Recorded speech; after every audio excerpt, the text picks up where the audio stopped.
robbed in broad daylight. I mean, when you hear that, you just try to wrap your head around how that could happen. And if you watched my prior videos, you know that we live in a 55 plus gated community. And I know gated is different than secured community, but a gated community gives you a feeling of a sense of another layer of security that would be a deterrent for something like a robbery in the middle of the day from happening.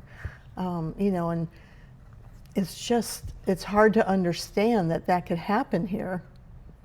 And when it does, it bothers you both mentally and physically. Physically that somebody walked into your home and they walked around and they touched your stuff, but mentally because now you're thinking, somebody was in my house and, maybe every sound you hear, you think, what was that? Are they coming back?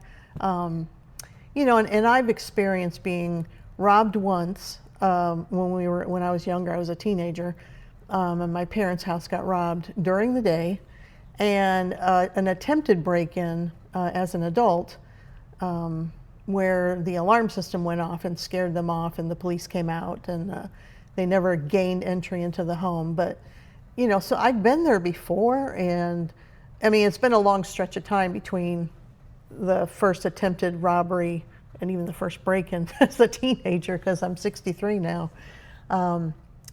But the other thing is, this didn't happen to me. It happened to my neighbor.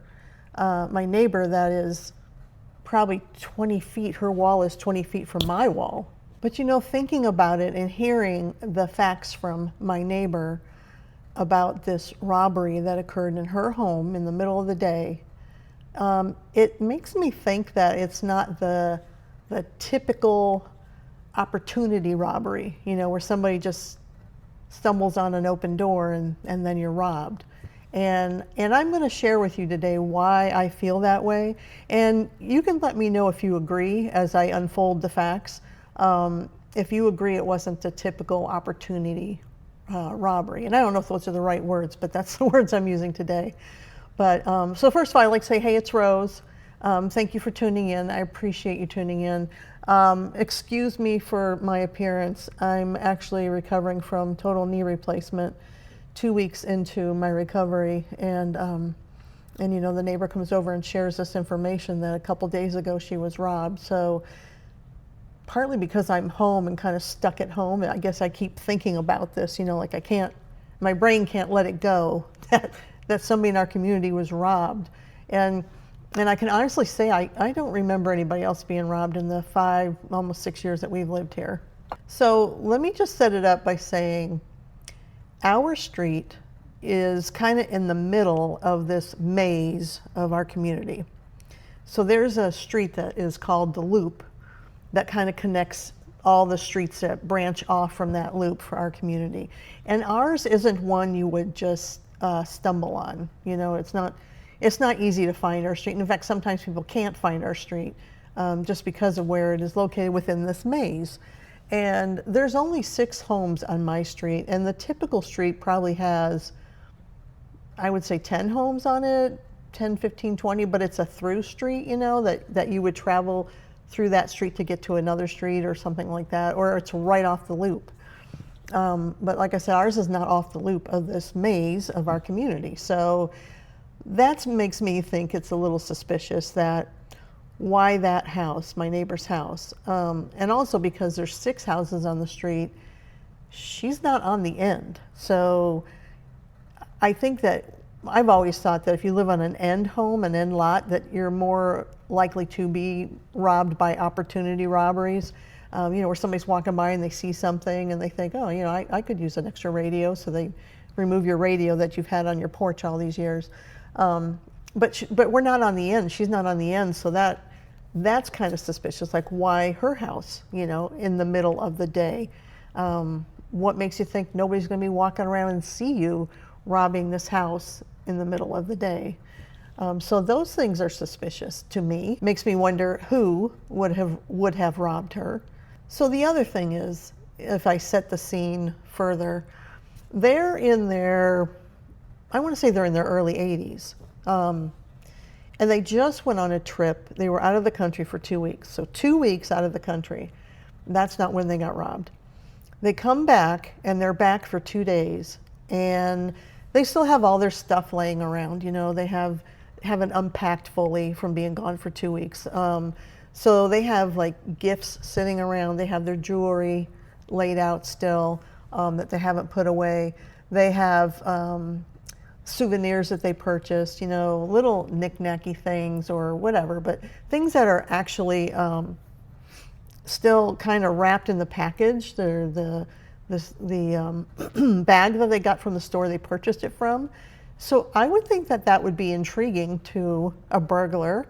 Not being a burglar, maybe I'm way off, but I do watch a lot of Dateline and 48 Hours. So, you know, I think I'm qualified in that respect from watching a lot of crime shows. But those, to me, that's suspicious that none of that stuff was even touched. Like, it wasn't opened and looked at and then put back down and not taken. So that's not what happened there. But anyway, so they're out of their house for, you know, after being home for 2 days, and they go to run some errands. So they have to stock up on food and some other things that they may need for being gone for 2 weeks, right? So, I mean, how long are they going to be out of the house? Who knows? But they run out to do these errands. And while they're gone, that's when the break-in happens. So not the 2 weeks they're on vacation. It's within the 2 days that they've been back and they decide to run errands that they're broken into. So that's suspicious to me. Furthermore, the only thing that was taken was a floor safe in their closet, in their bedroom closet. And I mean, that's it. Like, nothing was rifled through, okay? Just that floor safe was missing. And you know, what was in the floor safe? So if it's like most people, they probably have, you know, maybe their passports got put back in there. She says, you know, it was locked. So they probably have paperwork, legal paperwork in there, which most of us do that, you know, to protect that paperwork in case there's a fire, you know, God forbid a flood, whatever. But probably, she didn't say this, but I'm going to speculate, probably cash too, because I think a lot of people keep spare cash in a safe in their home for, you know, things that come up. You know, so maybe not a lot of cash, but maybe it was too, because, you know, they were traveling out of the country. I don't know how much cash they took with them, and typically people take cash with them. You know, maybe they brought all that cash back, or maybe they brought that cash and more back. I mean, I'm not sure about that, so I'm guessing on what was in the safe. But why would anybody take the safe unless they knew what was in that safe, right? I mean, they're not easy to open. And she didn't tell me like how big it was or how heavy it was, but obviously it wasn't heavy enough for them to have trouble getting it out. I mean, I think we would have noticed if there was a hand truck going down the street or people struggling with a safe, you know, coming down the street. I think we as a community might notice that. So then they call the police, and the police come out and do their investigation. And what they find is there was no sign of a forced entry. So there was no door that was pried open. There was no window broken anywhere to gain access.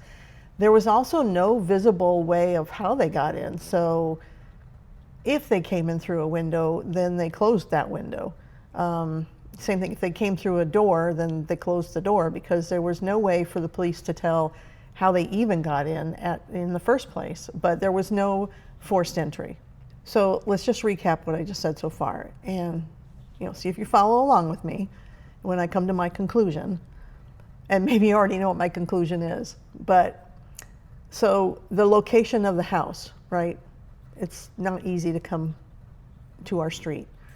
So the location of the house within the community, the location of the house within our little street of 6 homes, okay? There was no sign of forced entry.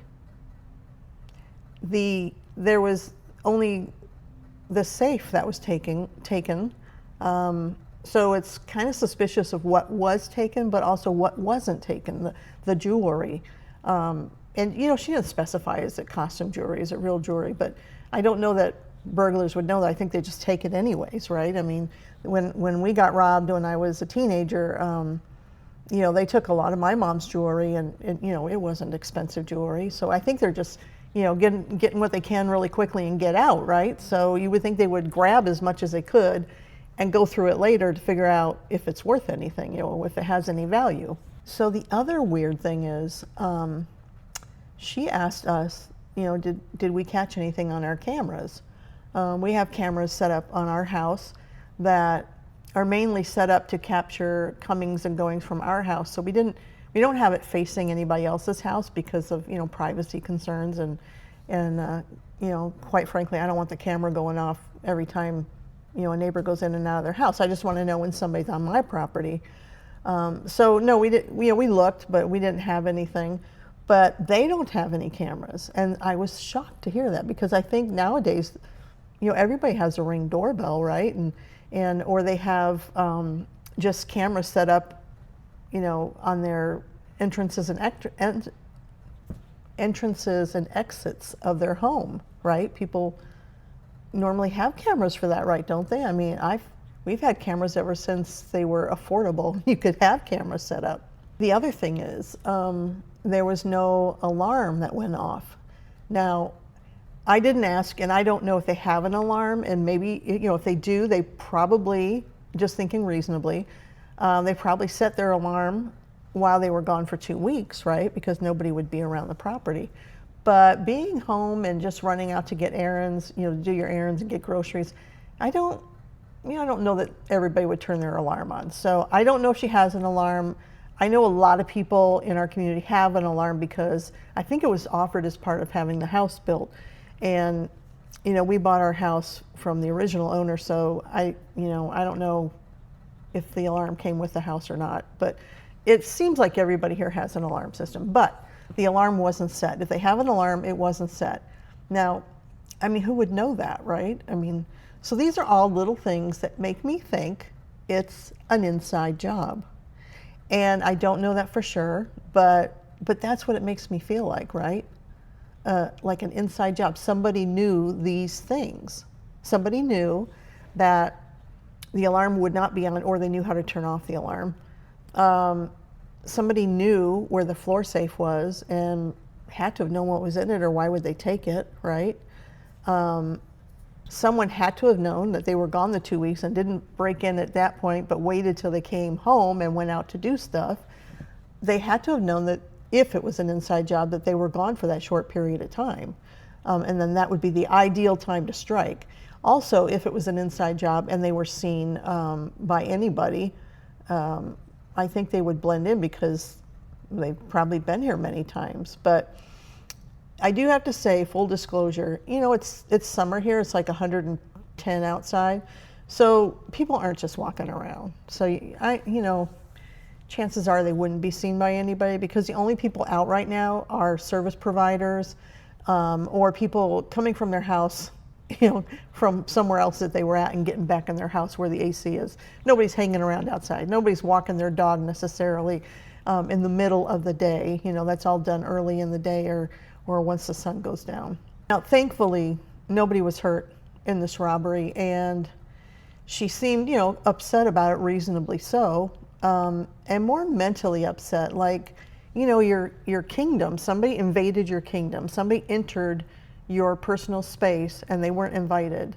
And, you know, something to remember is when you're retired, this is where you spend most of your time, is in your home.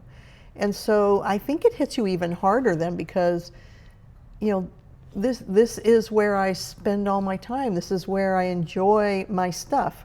You know, it's different when you go to work, I think, and then you come home and you have time to eat and, you know, clean up and go to bed and get up and go do it again. And the weekends are special because you're home enjoying your stuff. But imagine having a weekend every day, and so you're home with your stuff, and then you step out of the house and somebody lets themselves in, you know. And I think that really is messing with her mentally, but also, me, because I'm, like I said, I'm sitting at home right now recovering from knee surgery. I'm kind of stuck in my house.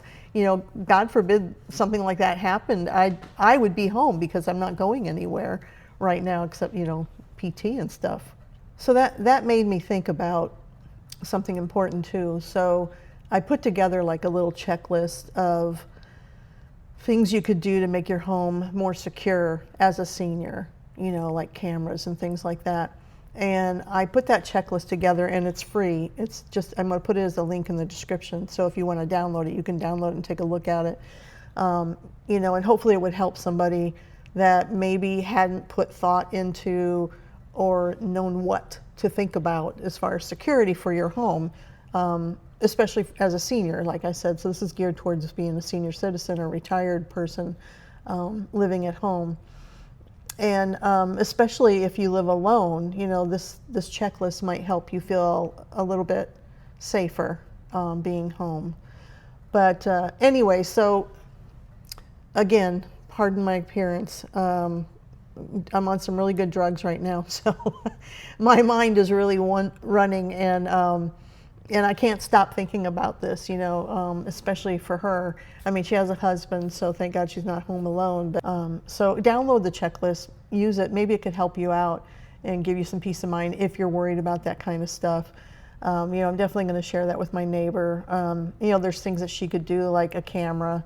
Cameras are very affordable right now. You could set up a camera on your property, and that can make you feel pretty secure. And also, like in our situation, pardon me for drinking,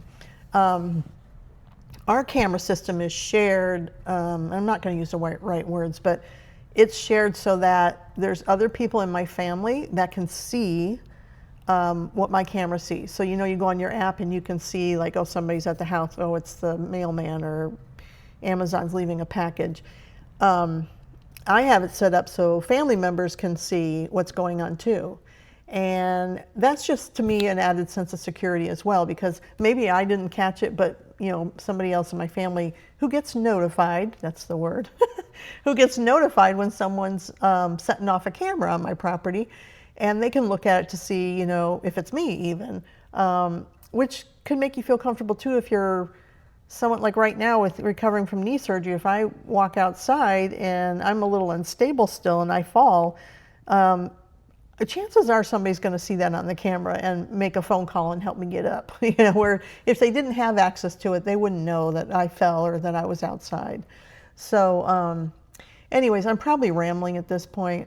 This is just something I can't get out of my mind. And like I said, all these things, the way this robbery happened, it really makes me think it's an inside job. But what do you think? Put in the comments, what do you think? I'm curious to know if it's just the medication or too much Dateline that makes me think this way. But I would love to know what your opinion is. If you think it was an inside job, or if it was just the typical robbery that happens, and it just happened, it's going to happen to somebody, and I guess it just happened to them if that's how it went down. So anyways, thank you for watching. I really appreciate it. I want to say thank you to the people who have subscribed to my channel. I'm trying to grow it. YouTube just changed their policies where you got to have so many subscribers and so much view hours, and I'm nowhere near that. And it's going to change in February. Nothing would thrill me more than if I was able to get monetized before that change went into effect. So if I can get 1,000 subscribers and 4,000 view hours, which I think right now I have like 44 subscribers, so I'm way off on that. And my view hours are nowhere close to where they need to be. But it would be awesome. It would be awesome if I could do that before YouTube changes that, because they're doubling it. You still have 1,000 subscribers, but now they want 8,000 watch hours. And like I said, I'm nowhere near the 4,000, so I'm not sure I can get to 8,000. So anyways, thank you for taking the time out of your day to listen to me. And I really would appreciate if you could comment and let me know, what do you think about this robbery? And, maybe you've been robbed, and did you think it was an inside job? The time I got robbed as a teenager, it was an inside job. It didn't feel like one it to me because, I was young, but it turned out that it was, yeah, it was a friend, a child friend. So it was a teenager, another teenager that broke into our home and stole our stuff and touched our stuff. And that hurt, that hurt that happened. So in a way, I hope it wasn't an inside job because I don't want that pain for our neighbors to have that pain on top of the pain of being robbed. But if it is an inside job, it kind of makes you feel better that you weren't targeted by some unknown person that may or may not come back. And were they watching you, or are they watching you now? It does get rid of those feelings. So anyways, thank you for watching. I'll post again on my regular schedule. I'm going to try to keep this up even though with the knee surgery and the recovery, I'm kind of stuck in the house. So I do have a lot of things that are running through my little brain. So I should have plenty to talk about. So anyways, I hope you have a great day. I hope you never get robbed. And I hope that you will leave a comment to help me figure out my theory if it's correct or not. So have a great day, and I will see you real soon.